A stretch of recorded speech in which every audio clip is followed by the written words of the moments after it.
darker, but either that's a waterproof motto or just a regular mood with no sense of humor. Swoosh. That incident's got me grounded for a week. The people watching my show probably had a good laugh, but I'm sure the ratings were in the toilet for a while after that. I guess there are a chance that I'm just an ordinary kid living a normal life, and I'm not the star of some TV show, but there could still be someone out there watching. With all the planets in the universe, there are gonna be intelligent life out there. Some people say that if aliens were real, UFOs would be zipping around the skies all the time, but I figure aliens are smart. They're just keeping a low profile until the time is right to invade. They're probably spying on us at this very seconds, gathering information about the way we live our lives. But my bet is that houseflies are actually little drones that the aliens use to beam images,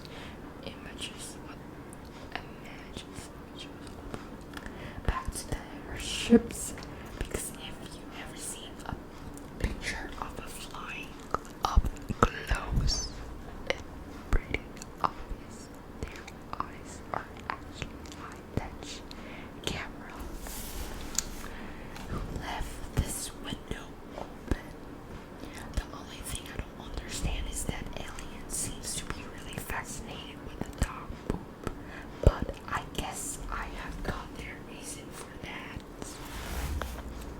I've tried to explain my theories to my parents and other grown-ups, but it's pretty clear nobody wants to hear what some kid has to say. So, every chance I get, I make sure the aliens know I'm on their side. Take me with you. I hope I got it right about the flies though, because if the drones are actually mosquitoes, we can probably expect an alien invasion any second now. The thing is, I have always felt like somebody out there keeping tabs on my life. After my grandmother passed away, my mom told me I would be safe after Nana was watching over me from heaven. I think that's great and but I've got a lot of issue with the way that it works. I'm fine with Nana watching over me when I'm riding a skateboard or doing something where I could use a little extra protections, but there's other times when you just need some privacy. What worries me is that when I was alive, sometimes I could be pretty nauseous. What does that mean? So, sorry for spelling that because I don't know how to spell it. So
Mom was really excited about the news, and I admit it, I was too.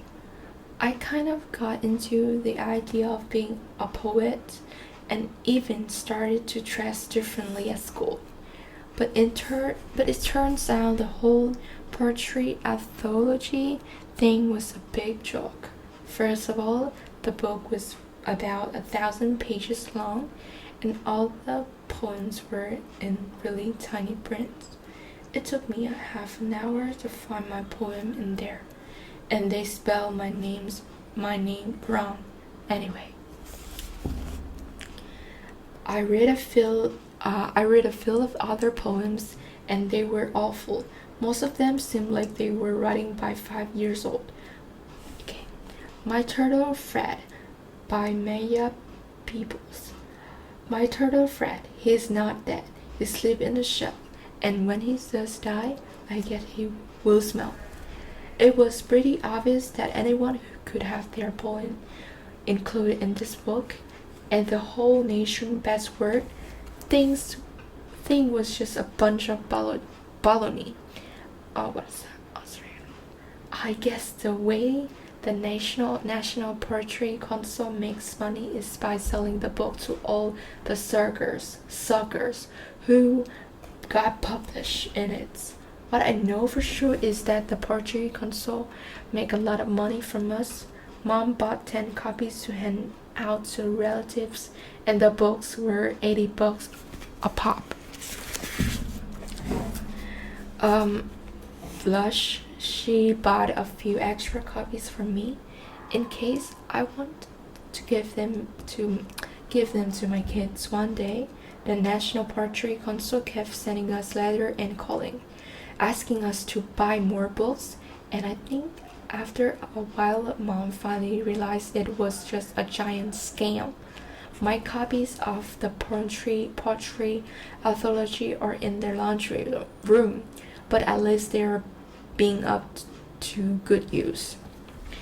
Once Mom got into her head that I was special, she wouldn't let it go. She even tried to get me into the talent and gifted program at school. In my elementary school, and all the really smart kids were in talented and gifted program, but I guess those teachers didn't want us regular kids to feel bad about ourselves. So when they called the talented and gifted group out of class for their meetings, and they used a code name, would Mr. Hobart Hoppings please report to the cafeteria? Mr. Haber was our janitor. And after a long time, I thought the kids in their Mr. Haber helpers were just volunteers who wanted to give him a hand emptying the trash and stuff like that. Then I finally realized that Mr. Hopper's helpers were all the brightest kids in our year.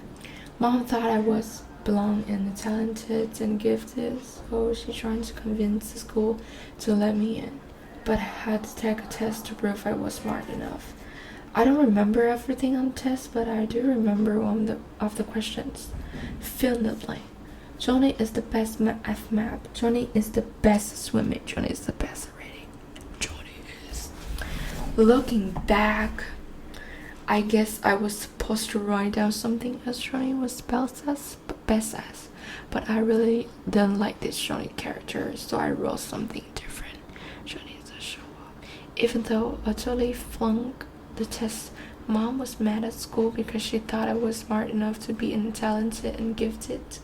But believe me, those kids are on a whole different level. I'm actually kind of grateful I didn't make the cut, because in the middle school, kids like Alex or Orda had to stay inside during recess to do the teacher tax return. I guess Mom felt pretty bad I didn't get into talent and gifted, but I feel weeks later she told me some good news. I said I got picked by the school to be in a special club called the Camps that has secret meetings twice a week. Well, I was really excited about these camps. Dane was nervous when I went to my first secret meeting, but it turns out the camps were just kids like me who had trouble pronouncing their R as R's. We had to work with Mr. Bracey on Tuesdays and Thursday in library to try to improve. I don't know who come up with the camp's name, but let me tell you, we thought it was awesome. During recess, if the camps were coming through, all the other kids got out of the way. The only kids who didn't like us were the language lizards, which was a group that met on Monday and Wednesdays to work on their S sounds. But I think the language lizards were just jealous of us because they had such a lousy name.